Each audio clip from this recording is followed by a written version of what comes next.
Ассаламу алейкум, урматтуу кыргызстандыктар, биздин каналдын көрүүчүлөрү. Мен буга чейин биздин катталуучуларыбыз 100 миңге жеткенде түз эфир учурунда айткан болчумун. Мен алдыда мына ушул электр тогу менен жүрүүчү тагыраагы электромобилдер тууралуу дагы өзүнчө бир жаңы долбоор баштайм деп. Өзүңүздөргө белгилүү болгондой, мен буга чейин Бишкек шаарындагы электромобилдер боюнча бир аз маалыматтарды берип өткөм. Мына бүгүн мен Ош шаарындагы мына ушул сиздер экранда көрүп турган электромобиль тууралуу алдыда маалымат бермекчимин. Эмесе видеонун аягына чейин бизден алыстабай туруңуздар. Сиздер көрүп турган электромобилдин жалпы ТТХсы дегеле кандай жөндөмдөргө ээ, качан чыккан, мына ушул бардык суроолорго мен алдыда сиздерге жооп алып бермекчимин. Андыктан бизден алыстабаңыздар.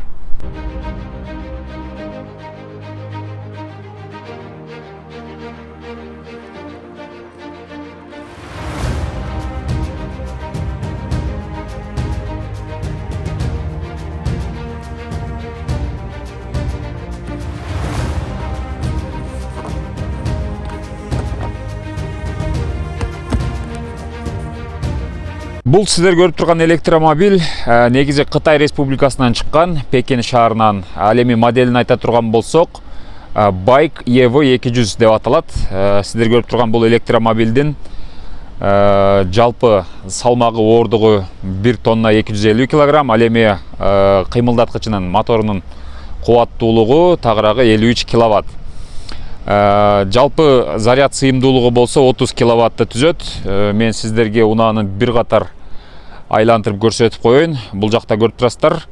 Bike EV200 деп мына ушул жерде модели так жазылып турат. Мында сиздер көрүп турган дал ушул кара түстөгү унаанын бир толук заряд менен моделинде көрсөтүп тургандай 200 километр жүрөт.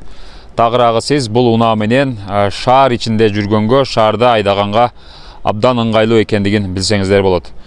Мен унаа тууралуу дагы айта турган болсом, чыккан жылы 2015. Ал эми буну сырттан алып киргенде буга чейин 2021 жылга чейин растамашка болгон эмес, бирок азыр жаңы мыйзамга ылайык ЕАЭС тутумуна кирген мамлекеттерге 15% пошлина төлөнө баштаптыр. Андан сырткары дагы бир өзгөчөлүгү, жакшыл жагы, сиздер мына ушул электроунаа айдай турган болсоңуздар, буга эч кандай салык төлөбөйсүздөр. Анткени буларда объем, кыймылдаткычтын кубаттуулугу көрсөтүлгөн эмес. Bike EV200 унаасынын мен сиздерге салонун көрсөтө кетейин башында. Адатта көпчүлүктүү унаалардын салону кызыктырат болуш керек. Бисмилла деп сиздер көрүп тургандай, бул жерде салон. Ал эми экран, маалымат экранында болсо, мында 56% заряд калган. 100 чакырымды көрсөтүп турат. Андан сырткары бул жакта ушул тахометр, заряддык көрсөткүчтөр жана башка приборлор бар. Мультируль, бул жерден музыка койгондо ошону бийиктетип, жана башка музыкаларга өтүү боюнча. Андан сырткары дисплей, дал ушул жердин өзүнөн электр унаасынын башкаруусу, кээ бир функциялары мына ушунун өзүнө киргизилген. Ошону менен бирге бул жерде кышкы жайкы жылытуу муздатуу системасы.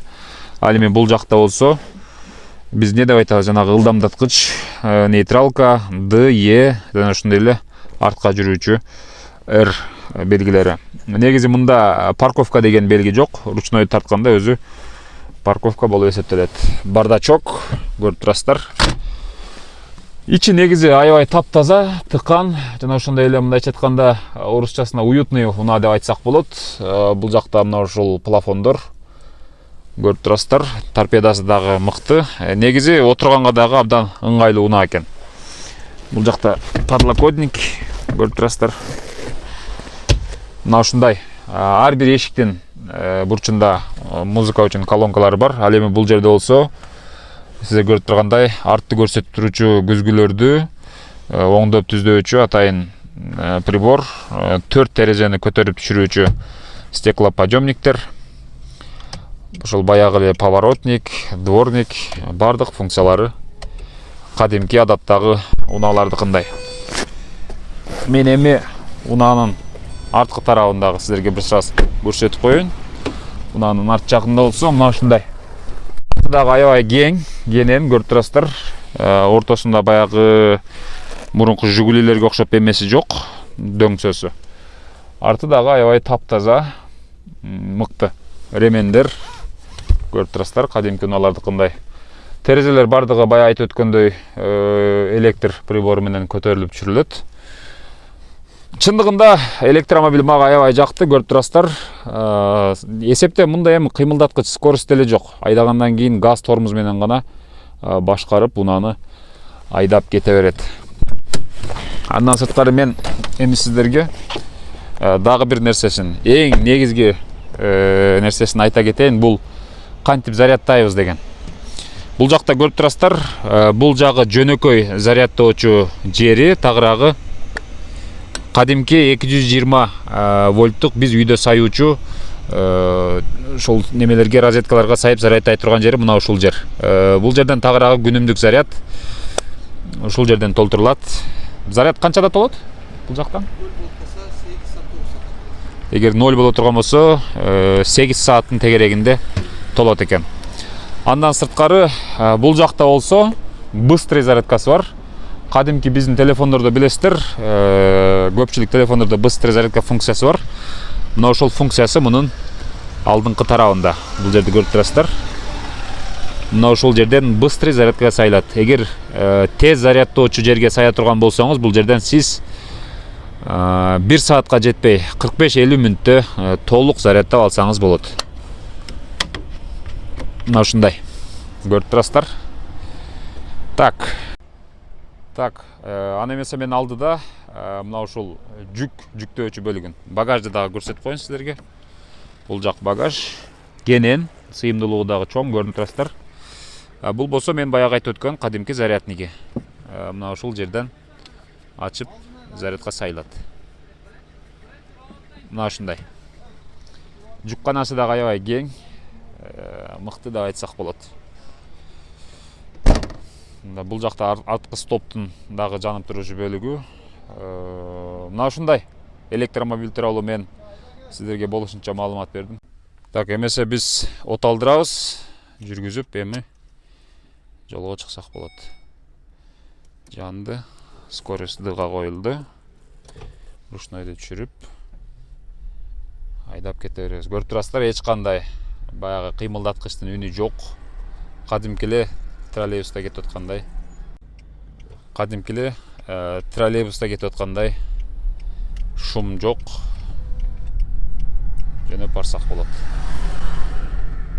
Андан сырткары бул унаада көрүп турасыздар, өзүн өзү зарядтоо функциясы дагы бар, бирок ал болгону бийик жерден, дөң жерден ылдыйышка карап гана жүргөндө мына ошол функциясы иштейт. Тагыраагы самозарядка өзүнүн динамдык прибору менен заряд алып баштайт. Бул жактан көрсөтүп койсоңуз болобу ошонусун? Мына энержи деп турат, көрүп турасыздар. Мына ошону басканда өзүн өзү кубаттоо функциясы дагы бар. Алдыңкы дөңгөлөктөр жүргөн сайын ошолордун айлануусунун эсебинен кадимки сиздер буга чейинки көрүп жүргөн гибридтердегидей эле мында дагы өзүн өзү зарядтаса болот. Так, булардын баасы канча турат эми азыр? 12 000 доллар. Кытайдан бул жака алып келсе? Кытайдан бул жака алып келсе 10.800 алып келебиз. 10.800 долларга эгерде сиздер буйртма берсеңиздер алып келет экен Ош шаарына. Эгерде электромобилге кызыгып жүргөндөр болсо, же болсо жаңы унаа алам, бирок азыр базарда көрүп турасыздар, базарда эмес, май куюучу жайларда бензиндин 1 литр бензиндин баасы 66 сом, 65 сом, 70 тиын эсепте 65 сомдун тегерегинде болуп турат. Солярка деле кыйратпайт, 63 сом 80 тиын. Ал эми сиз электромобиль ала турган болсоңуз, жанагыны айтып кетсеңиз, жана бир күндө таксовать этиш үчүн примерно канча акча кетет дагы бензинге. Ал эми электромобилде ушул 200 километр бир полный зарядка канча сомдук акча кетет? 200 километр ушун полный зарядына бунун батареясы 30 киловатт. 30 киловаттты үйдө зарядтасак 70 тиындан болуп эсептелет. Эми 70 тиындан 30 киловаттты көбөйтүп койсок 21 сомдук полный заряды 21 сом болот. Ошол 21 сом менен 200 километрге чейин жүрсө болот. Ошондо 21 сом менен эгерде 200 километр жүрө турган болсок, кадимки орточо ушундай унаалар менен 200 километр жүрсөк, жүзүнө средний 10 ичкен болсо 20 литр бензин да турабы? Тура. 10 литр бензин 650 сом болсо 20 литр бензин 1300 сом. 1300 сом менен сиз 200 километр жүрөсүз. Ал эми электромобилде болсо 1300 сомдун ордуна 21 сом менен 200 километр жол жүрө аласыздар. Мен электромобиль менен кадимки бензин менен жүрүүчү унаалардын айырмачылыгын мына ушинтип салыштырып берип атам. Эгерде мына ушул унаа сатылабы сатылбайбы? Сатылат бул. Дал ушул сиздер көрүп турган Байк EV 200 моделиндеги унаа дагы сатылат. Эгерде кызыккандар болсо, кара түстө, чыккан жылы 2015. Налог төлөбөйсүздөр, кадимки бензин унааларга окшоп жыл сайын алгасыздар, зарядтап жүрө бересиздер. Заправкага барбайсыздар, бензин кымбаттап кетти, бензин көтөрүлүп кетти деген маселелер болбойт. Эң негизгиси экологиялык жактан дагы таза, экологияга дагы пайда. Кыргызстанда өзүңүздөр көрүп тургандай электромобилдер дагы акырындан көбөйүп аткан чагы. Андыктан сиз дагы эгерде буйртма берем десеңиздер, мен унаа ээсинин телефонун экранга жазып койгонмун. Кааласаңыз ушул унааны алам десеңиз, бул унааны, жок башкача моделин заказ кылам десеңиз, башкача моделин дагы Кытайдан алып келип берет. Кандай модельдер бар эми сиз алып келип турган? Азыр данный момент мен информациям жок, телефонум. Телефон жоктугуна байланыштуу бузулуп калган. Эгер кардар байланышса, чогуу каталогду карап туруп тандап алып келип бересиз. Мына ушундай көрүп турасыздар. Мен азыр электромобилде ушул унаа ээси менен чогуу келатам. Негизи эле мындай жым деп коебуз го, тынч, ашыкча, газоват эткенде деле бир гүрүлдөгөн, сүрүлдөгөн үн жок. Эң негизгиси тыкан, таза, өзүңүзгө дагы мындай приятный. Бензин сасыбайт андан сырткары.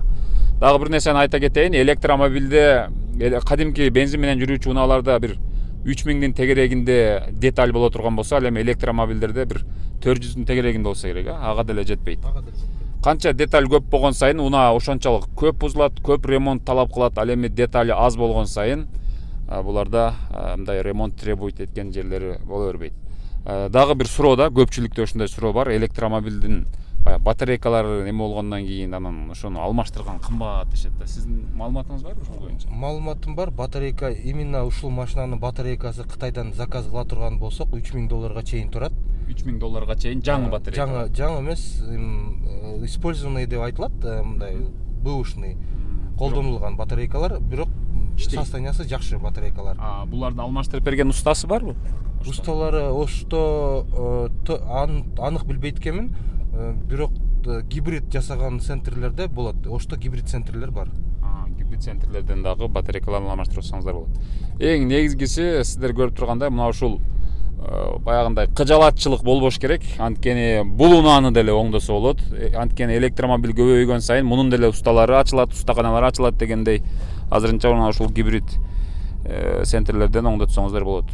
Бул скорость ошондо ENC эмнеси? Экономичный режим. Эконом режим. Бунда заряд эконом болот ошондо. Бул эми шаардын ичинде жүргөндө, баягы пробкада, көп тыгын жерлерде ушул экономичный режимге өткөрүп алсаңыздар, сиздеги зарядты экономдой аласыздар. Спидометр канчага чейин көтөрүлөт? Максимальный скорость бул машинаныкы 100. Моторунда ограничение коюлган. Кытайчылар ошо мотору ресурсу көбүрөөк болсун деп, перегруз болбосун деп моторду ошон үчүн ограничение коюп койгон 100 километрге чейин. Демек, накта шаарда айдай турган таксовать этип көрсө болобу ушу менен? Такси кылса деле болот. Таксовать этип көрсөңүздөр дагы болот. Шаар ичинде менимче мында такси кылгандар аябай эле көп пайда табат болуш керек. Анткени 21 сом менен 200 чакырым жүрө турган болсо, шаардын ичинде бир топ эле пайда кылып алат. Быстрый зарядка азырынча Ошко келе элек болуш керек, Ошто жок, азыр Бишкекте бар. Бишкекте бар, азырынча Ошто жок, бирок быстрый зарядка деле акырындан Ошко келип калат болуш керек. Мына ушундай эң негизгиси электромобилдеги артыкчылыктар, мен бая башында айтып өткөндөй, экологияга пайда. Биринчиси, сизден түтүн чыгып мындай айлана чөйрөнү булгабайт. Экинчиден, жыл сайын сиз салык төлөбөйсүз унааңыз үчүн. Үчүнчүдөн, сиз ара күндө бензин куйбайсыз. Дүйнөлүк биржада нефтинин баасы көтөрүлөбү, түшөбү, анын сизге кызыгы болбойт. Андан сырткары эң негизгиси ушул капчыгыңызга пайда болот дагы. Мисалы үчүн, алыскы жерлерге барганда бензин заправка таппай калышыңыз мүмкүн, бирок электр энергиясын эч качан таппай калбайсыз, анткени бардык жерде свет бар.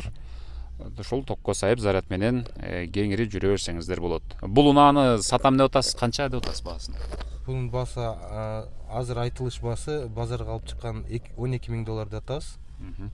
Азыркы айтылыш баасы $12,000 экен. Эгерде кызыккандар болсо, эсине чалып, байланышып алсаңыздар дагы болот. Бул BAIC EV200 моделиндеги Кытайдын Пекин шаарынан чыккан электромобиль. Кара түстө, седан, салмагы 1 тонна 250 килограмм. Сыйымдуулугу канча эле зарядтын? 30 киловатт. 30 киловатт. Батарейкасы 30 киловатт. Эгерде кийинчерээк сиз 10 жыл, 5 жыл иштеткенден кийин батарейкасын алмаштырам десеңиз, $3,000 тегерегинде экен. Балким жыл өткөн сайын ал деле арзандап, андан дагы арзан болуп калышы мүмкүн. Эң башкысы электромобиль таза, тыкан, сиздин көңүлүңүзгө жага турган ашыкча звук, ашыкча шум жок. Мына ушундай көрүп турасыздар. Ал эми могул фара жана башка магнитофондорго заряд каягынан кетет? Ушул общий питаниядан кете береби? 12 вольт. Булар 12 вольт требовать этет. Неме фаралары, приборный панельдер 12 вольт менен иштейт. 12 вольт аккумулятору бар отдельныйсы. Ал основной зарядкадан преобразовательден өтүп туруп 12 вольтко заряд берип турат, постоянно жүрүп турганда. Түшүнүктүү. Мына ушундай өзүнүн аккумулятору бар. Мына керектүү приборлорго ушул аккумулятордон заряд чыгарып берип турат. Мына ушундай урматтуу көрүүчүлөр, мен мына ушул BAIC EV200 моделиндеги электромобилди бүгүн сиздерге болушунча тааныштырганга аракет кылдым. Быстрый зарядкада 45-50 мүнөттө зарядталат, ал эми обычный зарядкада болсо 8 сааттан ашыгыраак убакытта зарядталып бүтөт экен. Кадимки телефон сайгандай эле кечинде үйгө барганда зарядка сайып коесуздар. Көрүшкөнчө саламатта калыңыздар. Эгерде сизге видео жаккан болсо, класс басып, ой пикирлерди комментарийге жазып, видеону башкаларга бөлүшкөндү унутпаңыз. Биз мындан ары дагы сиздерге керектүү, пайдалуу видеолорду чыгарууну уланта бермекчибиз. Көрүшкөнчө саламатта калыңыздар.